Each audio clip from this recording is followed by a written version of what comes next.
Hey party people! I'm Erica, and actually, I'm planning a party to celebrate fixing up my new apartment! All month long, we've been talking about forgiveness. Forgiveness is deciding that someone who has wronged you doesn't have to pay. Forgiveness can clean up some pretty bad messes, which is exactly what I've been doing around this place. So before we get this party started, I'm going to show you one last do-it-yourself hack involving my new kitchen table. My friend Chris volunteered to help me move it into the apartment, which was great of him until the incident. It was Chris's idea to turn the table sideways to get it in the door. I told him it wouldn't work, but he did it anyways and broke one of the legs. So guess what? I was right and he was wrong. Now look at my table. Meh. Ugh. So it was Chris's fault that I have to spend my whole afternoon showing you how to make a table more level. Thanks a lot, Chris. Guess who's not getting invited to the party now? It's you, Chris. Let's do this thing.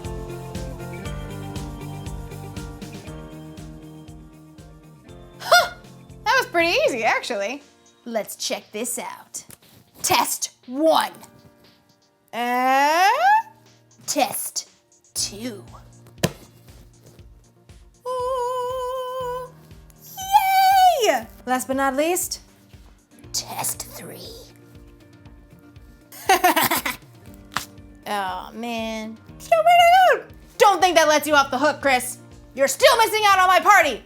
Today's story is about a guy who wasn't so sure he wanted to party. My party's going to be great, by the way. We're going to have music and games and snacks. And although Chris would usually be the one to bring the snacks, plus he plays the best games and picks really good music. Ugh! If Chris isn't invited, maybe I'll be the one who misses out. The Bible. It's 66 books of history, stories, letters, and poetry that fit together to form God's one big story. The epic adventure of how He created us and loves us so much that He made a way to rescue us. As we travel through the Bible, from Genesis to Revelation, we discover people who met God and found their lives changed forever. And now for an amazing story, inspired by the book of Luke, chapter 15, verses 21 through 32. When Jesus wanted to share something important, he often told a story to explain what he meant. Now one day, the religious leaders were grumbling because Jesus chose to bring in outcasts and people who did things wrong. He hangs out with sinners and even eats with them. Jesus knew their hearts. These men thought they were better than everyone else. So he told them the story of a man and his 2 sons. Now the youngest son asked for his share of his father's money and he took off. He spent his money on parties and all other stuff. But then the money ran out and he ended up at a miserable job feeding pigs while he himself starved. Desperate, the young son returned home planning on begging for mercy and working as a servant. Instead, his father welcomed him with open arms and even planned a party for his lost son in his honor. Ultimately, it seemed like a happy ending. But Jesus wasn't finished with the story yet. The older son was in the field. When he came near the house, he heard music and dancing.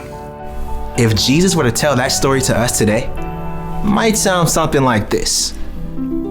The older brother, let's call him Will. He spent the entire day working hard, perhaps plowing up the packed dirt on a brand new field. Come on, Bessie. Just one more row. Gotta finish before the light goes. As the sun slipped behind the hill, Will finished breaking the dirt on his last long row. I just need some water and a quiet meal and bed. Will trudged slowly back to the house and left Bessie in the barn with a bag of oats. If my slacker brother hadn't run off, I wouldn't have to work so hard. As Will neared the house, he was surprised to see the lights blazing from every window. What is going on? Will stopped, trying to make sense of all the activity and the music. Then, the back door opened. One of the servants stepped outside to throw out a bowl of scrap, and she turned to go back inside. Wait. The servant paused. What's happening? It's just the party for your brother. The what for my what? You haven't heard?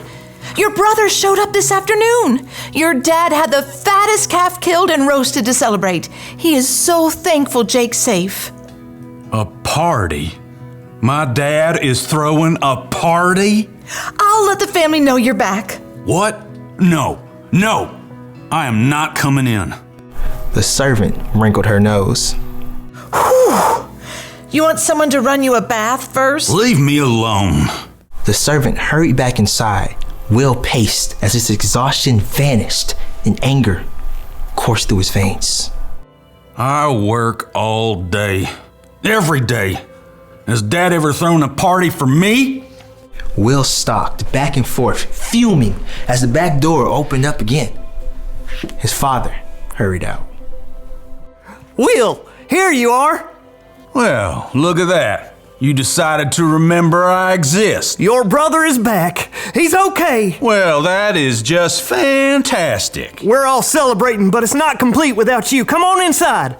Will turned and looked directly at his father, eyes blazing. All these years, I've worked non-stop for you. I've done every single thing you asked, and you never even given me a goat to have a party with my friends. You never said you wanted. This son of yours runs away with your money and wastes it like a fool. Then he shows up and you roast a fatted calf and throw a giant shindig. Will's father sighed, took a deep breath, and looked Will directly in the face. My son, you are always with me. Everything I have is yours, but we had to celebrate and be glad. This brother of yours was dead for all we knew. And now he's alive again. He was lost and now he is found. Look, I'm real tired. I plowed the entire north field. Thank you. I think I'll just go to bed. Won't you come into the party? Just for a few minutes. Will hesitated. He could see the people through the window, dancing, eating, full of joy. The light and the music called them. Please, Will. We don't know if the older brother ever listened to his father. We don't know if he ever forgave his younger brother. We don't know if he chose to go and enjoy the party. But what we do know is that if he stayed outside, he missed out on many good things.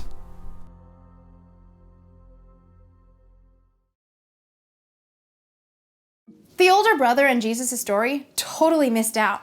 Being right was way more important to him than repairing the relationships with his father and brother. The father, on the other hand, forgave his son and threw a big party!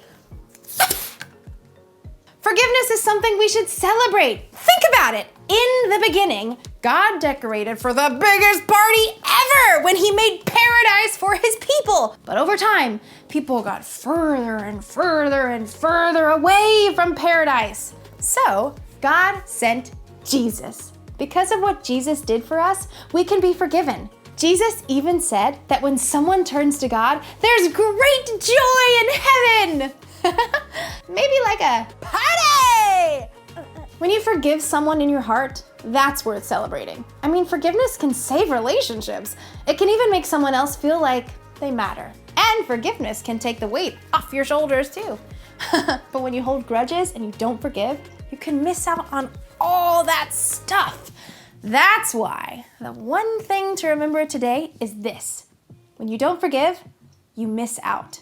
So, of course, I'm going to forgive my friend Chris for breaking my table even though I was right and he was wrong. I don't want to miss out on our party. And I definitely don't want to miss out on our friendship. That's way more important to me than being right. Well, that's all for now. I've got to go get ready for a party. See you around.